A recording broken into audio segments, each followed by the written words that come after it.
web show. This is Bhuval. In this video, I'll talk about Kotlin Multiplatform. I already made one big application which we called as a big boss, and that reality show tracker where we can track multiple information to it. It has around 10k of download at the moment, so it was a huge success. That makes me to convert other applications also into the Kotlin Multiplatform. That's what I'm trying to do today. I already have a digital ready and reminder. It also have a 10k plus downloads. I highly wanted you to download this and explore, because this is the one I wanted to develop. The special about this particular app is that it won't share any data through the network layers, okay, which means it's a fully offline. All your data is with you within a device. If you want to transfer the data from one device to another device, you can able to do it through the export options. Export option will be asking you to provide the passwords and confirmation password, of course, that will protect all your data, which means it will export it as a zip file. But zip file, to open a zip file, you need to have this particular password. And also you can able to explore what you have as part of that particular zip. You can export it through the system as well, and you can able to pass that particular JSON, and you can have it to your own way if you want. We are planning to deliver that feature as well, to render in the simple HTML way in Android, not in Android desktop, I could say. That I'm planning to do it. But you can able to export those data, which includes videos, includes the photos and audio files, and multiple other ways. And if you want to import into other mobile, you just have to use import option and enter the password, so that it can be synced back to your new application. That's how it works. It's a fully online, because I don't want to put my personal detail into someone's server and this goes all the way up. If someone gets leaked, then I will be end up with leaking all my information. So this is a overview of that particular application. So that's where I started. To start this application, I just downloaded the Android Studio Panda one, which is very latest Android Studio I have, and I created this particular app by using new, and then we have a new projects here, right? I was using this plugin, by the way, generic and Kotlin Multiplatform. I created this particular app using that particular results as to. So currently what I did is, I'm gonna developing the splash screen. So you would have seen the click me here, right? That comes as part of the prototype of this particular project as when we develop, and you could see that small animations popping up. And then we have a digital diary, and we have total privacy, no cloud note, etc has been done and down here. Okay, I made a theme, then gonna support the modes, and that theme will be having its own font type, and also it will be having its own coloring mechanism. So mostly from coloring mechanism, I'm just concentrating only on the what I could say primary colors. The rest of the colors I leave it as it is. So this particular app is planning to support both dark mode and light mode. Within a dark mode, it has 6 different themes, and within the light mode, it has have 6 different themes in it. Okay, and then as I told you before, theme it will be having its own font color, etc. So I'll show you how I did. So theming is that the folder is the one generated by me using the vibe coding way. Like I'm asking the Go, Gemini or GitHub Copilot to create these themes for 6 different colors, that you could say theme colors 1, 2, 3, 4, 5, dark pink, dark amber, emerald kind of things. You can ask for it. It's gonna see the perfect context. So whenever you prompt for something, you just have to say that it has to be ADA compliant, so that it gonna gives you the right colors to you. So they define the colors here, and I'm having another options like a diamonds, where it has like a generic values like a space, zeros, or face. It is mostly we're gonna give the dB from kind of things, right? All your themes for all your dimensions will be here. And theming, of course, as I told before, there is a light color theme, and we have a dark color themes too here. And then mode is light, dark, and auto. If it's a light gonna come here kind of things. And you may wonder like where I am just choosing the color based on the moods and all that. Like we have a color schema, and then it has a moods, and there's a get color, right? Get template color will be having a 2 template. One is a light, another one is a dark, right? So it will be having the template color. One means this one for this, and if I say light color template tool. From the light color, this is a light object, right? From here we have designed 6 colors. It's gonna pick one of the color from here, and the rest of the colors are same. Like it's only changing this particular font color, I believe so. We are naming this as a love and romance, and color 2 is energy, third color is success and growth, and fourth color is a dream, fifth color is a passion, advantage, the adventure, and sixth one is a common fees. And here you have a theme preferences where you can check like what theme you are trying to set it over, kind of things. And if you look at this typography, it is where I'm just changing the font type based on the modes. So if you look at this one, I'm getting this dark mode or light mode, and also getting this diary mode. And the diary mode is nothing but the one of the mode: love, energy, success, creativity, passion, calm. Okay, the moment I get it, I'm defining the 6 different fonts here.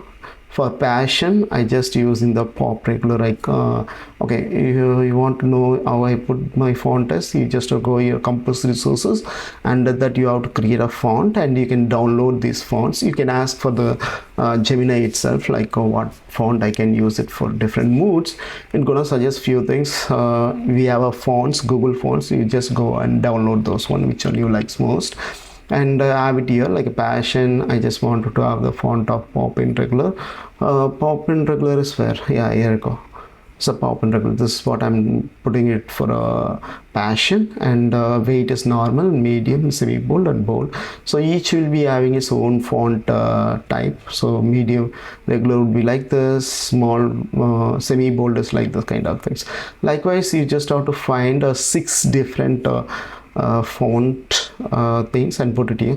There are some fonts will be having a number of things. One is italic and thin, much thinner, thinnest, likewise. So we will be having a multiple fonts as well. I can able to put everything here, but the problem is like it's growing the app size. So now itself it's it having only 4 different colors, right? One is a 4 different variant, right? Regular, medium, semi bold, bold. There are some font doesn't have all the variant, maybe it has only 3. So the recommendation is you just have to have a regular, a bold, and a medium. This 3 is much more enough to configure everything. So rest you can leave it. Okay, as long as you put all the themes in it, the file size will grow. For me, when I first time, it was around 20 MB. So I don't want to dump everything into the system, so that the app download sizes goes around 50 MB. If somebody sees 50 MB of data, nobody gonna like to download this particular app, right? That's why I limited myself to configure only 4 font. Most probably I want, before shipping the application, maybe I would delete the semi bold as well. Okay. And likewise, I'm having the font, then I'm just choosing the font family based on the mood and like etc, and then I'm making my typography, like redefining the typography by providing this font family for each, like display large, display medium, display. Just have to replicate whatever you have it in the code, just copy and paste it here, and instead of font family, you just have to use our font family, which comes as part of this particular when conditions, and then just reconfigure everything. Then you are good to choose this one, and you will be getting the typography as well. So if you want to know where I'm using this typography, you just all the way go here. This is same condition, like digital diary, you just getting the dark mode and also mode. Is dark mode true or false will be coming here, and in the mode we'll be having by default I set as a calm. If you want, I can make it as a love too, so that you can see how it look like in love. And then you would see like it's getting the dark conditions, and then color condition goes here, and speaking the respective color based on this particular mode, and then goes here color mode is set the primary color and primary container only. Primary colors comes from this template we have last time, and based on this container we get this one as then mode color, then color gonna set here color scheme, and then typography as I mentioned before, typography gonna get it from here based on the modes, and then whatever the content you are rendering, you are trying to render it here. So if you want to run on the application, I can check. You could see that gonna getting rendered here. This is how my themes works, and then you see some small animation, right? That animations comes from this files. Okay, files. I'm using the Lottie animation, but Lottie Airbnb Lottie is not directly supported for the Kotlin multi-platforms. For that, we just have to find the alternative tool or alternative third-party application that gonna supports Lottie animation and all. Fortunately, I can find one. I can show you what I'm using it. So all the way go into libs.version.toml. It's already generated the lib .version.toml for us because it's the latest stuff, right? Earlier and all, I believe I don't have list.version.toml when I start my project 3 years back. Most probably I'll have to do it again. Okay, so for Lottie animation I was using the Kotti. It's kind of the same kind of Lottie's inherited frameworks. Before that, I can show you like how it look like in the love mode. Do you see this one? Love mode, you could see different kind of rendering options displaying here, right? Digital diary has been changed, different font size and displaying it here. Okay, whoever loves it, they can use it. We are not forcing the customer to use this one for sure, but this option we are providing them. For coming back to the Kotti, so I'm using the Kotti. This is where you just have to use it for composite for rendering engine. Actually, earlier I was using composite, but I changed to Kotti because it's not offering few things. Okay, then coming back to the splash screen, it's very simple. Like we just have to set the mode here. Set mode, we are setting is low. Why am I coding this one? I'm really not sure. Just I need to check where it comes from, and I'm having a box. Then animations, I say that animation members really needed for the Kotti animations. So I'm reading this particular file from this particular path, animation sequence and read bys, and giving the location where that loads file is. So as I mentioned before, you just have to put all your animations file under the files folder, which is there in the common main, and then place it here, and then just use few more steps, specifying the Kotti documentation. Then you have Kotti animations and put this composition as an input, and we'll have to set the size axis as equal to 300 dB so that it can take 300 dB of it, and the alignment is center. If anything goes like, even it's a 300 dB height and size wise, but it's been placed in the middle. Okay, and the down, I'm just putting this in the bottom center, and then app name, subtitle, and the copyrights goes here as well. So this is a simple splash screen. The splash screen being replaced by we are placing the splash screen in the app.kt. Here you go, and then this where it has been like on button click, we are making animation visibility and rendering the splash screen based on the click actions. Okay, that's a simple things. And okay, one thing I forgot to mention you is like my folder structure. I supposed to do it in the initial things itself, but somehow I didn't do it, so I'll try to complete here now. So earlier will be, once you create that particular template, you'll be having a Compose app folder and iOS folder, and the JS folder goes here. JS for the websites, iOS for iOS applications. So the Compose will be inside. It will have multiple folders like Android main, Android codes goes here. Last time I don't have Android app here. I explicitly moved this out as like a iOS. For some reason, I'm gonna cover it in the next part or next session of it, like AGP 9.0.0 migration. As part of that particular video, I need to have to extract this particular logic as a separate folder, so I can able to use a Kotlin AGP 9.0.0, because binding the AGP with this code in the same build.gradle file will not work. I'll tell you the reason and etc. on that particular video. So before that, what has happened was like all these files, resources and Kotlin files all were goes here under the Kotlin. Right now it has all the platform related code. So each though the iOS folders here, you would see the iOS main here. So what's the difference between this and this is, Swift UI, Swift code, like a native code goes here, but iOS platform related code through the Kotlin itself, which means Kotlin Multiplatform write a abstract framework for us to interact with the iOS codes. Like if you look at this UI window, I'll show you this one, this platform UI kit.ui devices, right?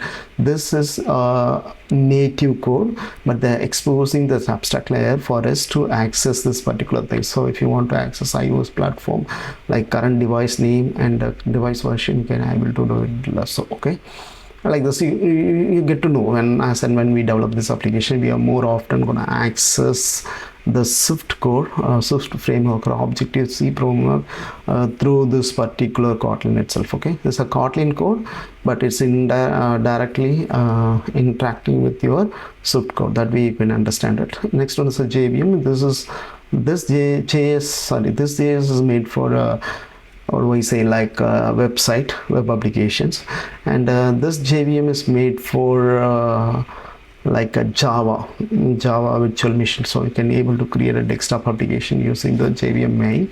If I execute the JVM, you can change the things here like a main.jvm, so that it can develop that particular it's going to deploy that particular same code into the desktop version of it. You can able to invoke it by using Java jar, and then you can able to render that one. Okay, so wasm.js again is the web applications, and this also a web application too. So there are 3 different packages for different web applications. One is a web main and wasm.js, and JS is a normal JS. So wasm.js is something, the extension of something else. I need to explore it, what it is mean by why they are giving the 3 different folder for different things. But at the moment I concentrate only the desktop and iOS and Android. And this one, common main is the one who will be having the common resources for entire particular application, which includes the business logic, which includes what I say like a UI engine as well. Okay, and drawables, all your drawables can go here. As like as Android, we will be having some vector files, right? You just put those vector files here. So meanwhile, I get started. Our JVM machine is get rendered. You could say small windows, like it looks like it's a desktop version of the same code. Clicking on the diary and click me, you could see the same things here. You can expand it as much as you could. You can even expand it further. And once we develop this one, you could see your big application gonna render in that particular screen, and takes in smooth manner. Okay, so I already explained this. If you want to have your strings, like usually we will be using the localization for strings, right? So all this goes here, string.xml. You can place all your strings that can be used for the particular application. It just goes into the values, and strings.xml, you just place all the strings here. And as soon as you place the strings, you just have to build and clean and build, so that it will generate the code for you to resource.font something. You just have to use to access this resources. It won't be accessed at the right away, but you have to compile it once. The way you're supposed to access this resource.strings.that particular name, you just have to use this way. And mostly it will become as part of this one, digital compose app generator resources and resource. This is how you just have to import, and you will have to access each resources as well. Okay, and that's it. This is a overall folder structure. This is what I developed so far, but I have to expand the solution as much as I could, so that I can match with my previous version as well. So I'm yet to deploy this particular code into GitHub. Most probably I'll be doing it 1 or 2 days, so that you can able to access my code too, hopefully. Okay, but at some point in time I'm supposed to log this particular code for production value purpose, because I cannot expose all the code, all the tiny pieces of my codes, right? So that I don't want to make someone lazy, man.